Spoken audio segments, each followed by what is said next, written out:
Si tu cherches à développer ton activité à l'aide du marketing digital, alors ne bouge pas, tu es sur la bonne chaîne. Je m'appelle Geoffrey Gillet et au quotidien, j'accompagne des entrepreneurs dans la mise en place technique et marketing de leur stratégie de vente. Un seul dénominateur commun, replacer la dimension humaine au cœur de la relation client. Car oui, derrière chaque entrepreneur, il y a un petit cœur qui bat.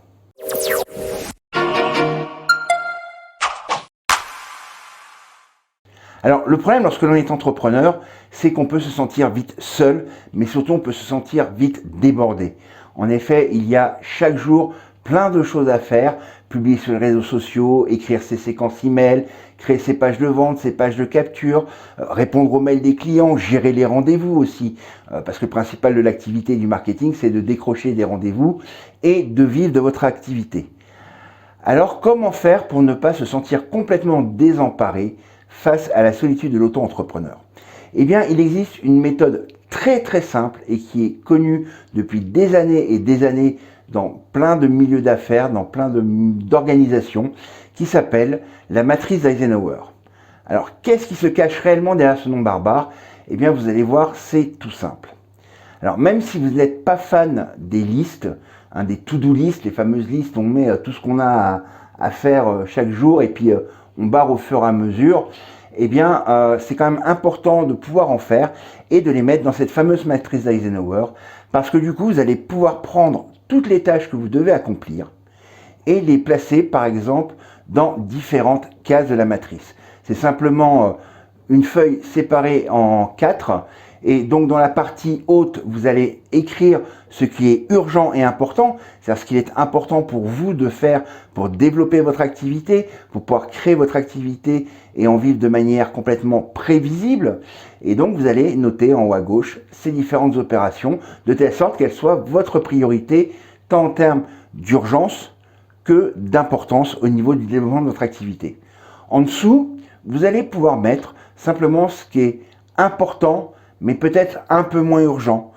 Par exemple, ça peut être vous occuper du référencement de votre site web. Si votre site web n'est pas prêt, ça ne sert à rien de vous précipiter sur le référencement. Vous avez tout le temps d'étoffer votre site, d'y ajouter des contenus, d'aller chercher des mots-clés et donc du coup après de référencer votre site web. Par contre, si effectivement toute votre stratégie repose sur votre site web, là c'est pas important mais pas urgent, ça devient urgent et important. Vous voyez, en fonction de votre stratégie, des outils que vous allez prioriser pour développer votre activité, vous n'allez pas placer forcément les mêmes opérations d'un entrepreneur à l'autre dans la même case. Nous allons nous intéresser maintenant à la deuxième partie, la partie droite de notre matrice Eisenhower, avec les choses peu importantes mais urgentes à régler. Pourquoi ça pourrait être contre-intuitif de dire que quelque chose qui n'est pas important est forcément urgent? C'est certainement généralement des problèmes liés à votre site web. Un plugin de commentaires qui ne s'affiche pas correctement, une image qui n'est pas taillée pour s'afficher correctement sur un téléphone mobile et sur ordinateur. Ça peut être également une pop-up qui s'ouvre de manière intempestive. C'est pas des choses qui ont réellement une grosse importance, mais c'est des choses qu'il faut régler urgemment parce qu'elles participent à la crédibilité de votre image et de votre notoriété. C'est pour ça que même si ça n'a pas l'air important, c'est tous des petits détails qui, mis bout à bout, peuvent vous faire perdre des prospects, peuvent vous faire perdre des clients. C'est pour ça que c'est pas forcément important, mais ce sont des problèmes urgents à régler. Question d'image de marque. Et enfin, dans la dernière case en bas, vous allez mettre ce qui, à vos yeux, n'est pas important et n'est pas urgent. Pourquoi cette case a son importance?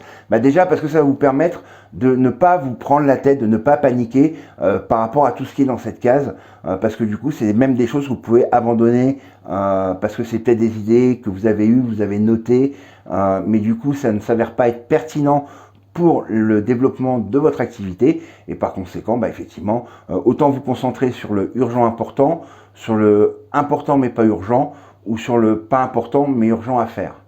Voilà. C'est ce que je voulais partager avec toi dans cette vidéo. Comme d'habitude, si tu découvres la chaîne ou si tu ne t'es pas encore abonné, je t'invite à cliquer sur le bouton s'abonner, à cliquer sur la cloche pour activer les notifications afin de ne rater aucun contenu qui sort sur la chaîne. Bien sûr, le pouce bleu, ça fait toujours plaisir. Et dis-moi, toi, dans les commentaires, comment tu t'organises pour prioriser les tâches que tu dois réaliser en tant qu'entrepreneur. Voilà, c'était Geoffrey et on se retrouve la semaine prochaine, même jour, même heure, même chaîne, pour un nouveau contenu.